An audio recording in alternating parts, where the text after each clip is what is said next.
Assalamualaikum warahmatullahi wabarakatuh. Selamat pagi. Ibu sangat berbahagia dan bersyukur hari ini dipertemukan kembali, diberikan kesempatan untuk bertemu kembali dengan adik-adik peserta mata kuliah metode penelitian sosial. Hari ini Bu Endri akan membersamai adik-adik untuk membahas tentang pendekatan dalam metode penelitian sosial. Sebagaimana yang kemarin untuk pembuka wacana, Ibu berikan tulisan dari Khalil Gibran, kalau Anda ingin tahu isinya hutan, maka terbanglah. Kalau Anda ingin tahu indahnya lembah, maka naiklah ke atas gunung. Dari pesan Khalil Gibran itu, sebenarnya kita tangkap bahwa kita perlu tahu bagaimana metode untuk mengetahui isinya hutan. Bagaimana metode untuk tahu indahnya lembah. Dan itu akan kita pelajari melalui metode penelitian sosial ini. Oke, dalam penelitian sosial itu dikenal ada dua pendekatan penelitian besar, yaitu pendekatan kuantitatif dan pendekatan kualitatif. Dalam hal ini, untuk kesempatan bahasan hari ini, kita akan fokus pada perbedaan dua pendekatan ini untuk kemudian bisa memahami terkait dengan kajian dan metode yang akan digunakan untuk melakukan kajian. Itu bahasa filsafat ya. Kajian dan metode yang akan digunakan untuk melakukan kajian. Sebagaimana yang kita ketahui, pada dasarnya metode penelitian sosial itu adalah sebagai alat untuk mengetahui atau untuk mendapatkan realitas yang sesungguhnya. Kan kemarin kita juga sudah pahami bahwa penelitian sosial itu dari kata riset, kembali, set mencari kembali tentang apa, tentang data-data yang sebagaimana diharapkan bisa menggambarkan realitas dengan sesungguhnya. Bisa menjelaskan realitas dengan sesungguhnya. Oke, menyingkat waktu. Dari tabel ini kita akan mencoba untuk membahas dua ciri dari pendekatan kuantitatif dan pendekatan kualitatif.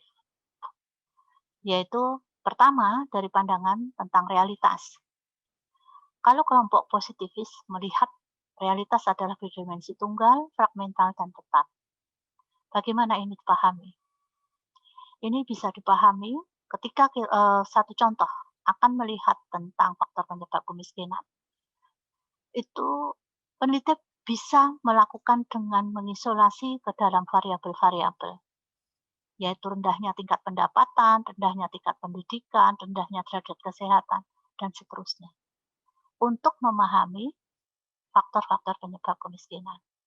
Tapi bagi kelompok naturalis yang melihat, memandang realitas adalah berdimensi jamak, utuh berubah, tak bisa ketika hanya melakukan isolasi dalam beberapa variabel seperti itu.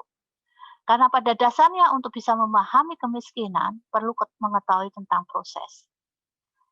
Dan itu bisa disebabkan oleh budaya dan bisa disebabkan oleh struktur. Dan untuk memahami itu semua, itu perlu pemahaman yang realitas secara utuh tentang kemiskinan. Dan dalam hal ini realitas dipahami sebagai sesuatu yang berubah-ubah. Tidak stagnan. Tidak seperti ilmu alam. Nah, di sini udah kelihatan. Memang positivis itu adalah sebuah paradigma yang dikembangkan dari metode penelitian ilmu alam awalnya, yang kemudian diakomodasi dalam metode penelitian sosial. Sehingga dalam memahami realitas masyarakat pun secara berbeda. Kalau positivis memahami masyarakat itu tunggal tetap, tapi kalau naturalistik jamak, utuh, dan berubah-ubah. Dalam kedua, hubungan peneliti dan objek. Kalau dalam positivis itu terpisah antara peneliti dan objek atau responden, itu bisa tidak kenal. Ketika kuesioner dibagi, kemudian diisi dengan benar, dikembalikan, sudah selesai hubungan itu. Tapi kalau dalam penelitian naturalistik atau kualitatif, aliran naturalistik atau penelitiannya kualitatif, antara peneliti dengan yang diteliti, dengan subjek penelitian atau informan, disebut informan juga, itu harus memiliki hubungan yang intensif, memiliki hubungan yang baik. Agar apa? Bisa terpahami pola pikiran, perasaan, kemudian ritme kejadian dalam kehidupannya itu secara baik. Seorang peneliti kualitatif tidak akan memahami secara baik apa yang terjadi pada informan kalau tidak ada hubungan saling interaksi yang intensif. Yang ketiga, prosedur penelitian. Objek dari luar. Maksudnya apa? Kebenaran itu tergantung dari tadi kuesioner yang diisi oleh responden dengan sebaik-baiknya. Nah, dalam hal ini peneliti tidak bisa mempengaruhi tadi kebenaran dari hasil data yang dikumpulkan melakukan kuesioner. Tetapi ini berbeda dengan naturalistik. Kalau dalam naturalistik, peneliti sekaligus sebagai alat yang mengandung unsur subjektif. Sehingga dalam hal ini, maaf ya, yang di atas. Kalau prosedur penelitian dari positivis itu objek dari luar, kalau naturalistik dari luar dan dari dalam. Karena apa? Tadi ada unsur kebenaran dari peneliti. Nah, ini akan bisa terpahami nanti di 4 dan 5 yang saya jelaskan ini. Karena hubungannya dengan informan atau subjek penelitian harus intensif, maka kebenaran di sini adalah kebenaran disebut dari luar dan dari dalam. Peneliti sebagai pengumpul data dalam hal ini cukup memberikan pengaruh pada kebenaran data yang akan disajikan dalam laporan penelitiannya. Dan juga ditentukan oleh informan atau subjek penelitian yang kita teliti. Yang keempat, alat penelitian. Kalau dalam positivistik, objektif dan baku. Kenapa? Karena alatnya adalah kuesioner. Kuesioner itu sebelum turun lapangan harus sudah jadi, sudah fix, tidak boleh diubah, harus sudah dilakukan uji validitas internal. Sementara kalau dalam naturalistik, karena peneliti sebagai alat, maka berkemungkinan untuk bisa dilakukan perubahan-perubahan, pedoman wawancara ataupun panduannya, karena situasi lapangan yang memang menuntut untuk dilakukan perubahan. Sedangkan yang kelima, setting penelitian, itu buatan atau artifisial. Maksudnya apa?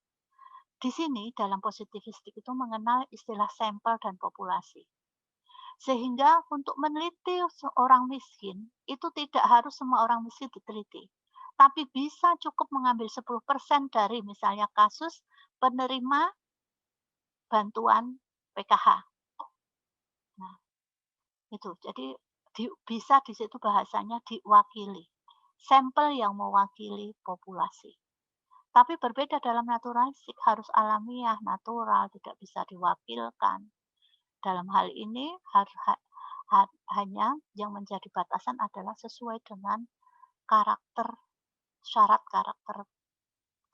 karakteristik penelitian yang menjadi tujuan penelitian secara kualitatif. Gitu. Jadi siapa yang menjadi sasaran harus sesuai karakter yang sudah digariskan dalam penelitian. Dan ini pun bisa berubah, tetapi syarat di sini adalah alamiah, natural, tidak bisa diwakilkan. Berbeda dengan yang positivis. Kan gitu. Untuk meneliti sasaran boleh hanya 10%, tidak seluruh sasaran diambil. tapi berbeda karena kepentingan dalam kualitatif itu untuk mendapatkan pengetahuan yang secara rinci, secara dalam, sehingga dalam hal ini sasarannya jelas dan tidak ada istilah diwakilkan. Diwakili ya, sampel. Kemudian yang keenam, hasil penelitian, generalisasi dan prediksi. Itu lepas dari konteks dan waktu. Tadi, kenapa bisa digeneralisasi dan bisa dilakukan prediksi? Karena pengambilan sampel harus memenuhi aturan. Sepanjang pengambilan sampel memenuhi aturan, maka bisa dilakukan generalisasi dan prediksi. Tetapi dalam konteks penelitian kualitatif, deskriptif dan interpretatif dalam konteks waktu atau situasi tertentu. Karena tadi fokus pada kasus tertentu. Dan dalam hal ini, kalau untuk konteks kasus, apakah tidak bisa dimanfaatkan untuk kemudian perbandingan dengan penelitian yang lain atau dalam kasus yang sama? Bisa, tetapi ada aturan ditarik secara abstraksi hasil-hasil penelitian kualitatif itu untuk kemudian mengetahui keberlakuannya untuk kasus yang sama di tempat yang lain. Tapi itu pun harus dengan catatan yang ketat ya. Agak berbeda. Kalau positifis untuk generalisasi dan prediksi dengan menggunakan alat statistik, kemudian di situ diperoleh hasil yang jelas bisa diinterpretasikan, kemudian untuk landasan menarik kesimpulan secara umum untuk kemudian memprediksi dan seterusnya itu bisa dilakukan. Tapi untuk kualitatif tidak bisa dilakukan seperti itu. Harus melalui tadi level abstraksi. Dan itu satu tingkat keahlian bagi peneliti kualitatif untuk bisa belajar sampai ke sana. Oke, terima kasih atas perhatiannya. Semoga dapat dipahami. Yang jelas dengan kita belajar dua pendekatan ini, kemudian terbayangkan mengapa kalau dalam struktur kurikulum sosiologi, itu nanti yang dipelajari adalah metode kuantitatif, metode penelitian kuantitatif, dan metode kualitatif. Ini dasarnya, dasar filosofisnya. Karena apa?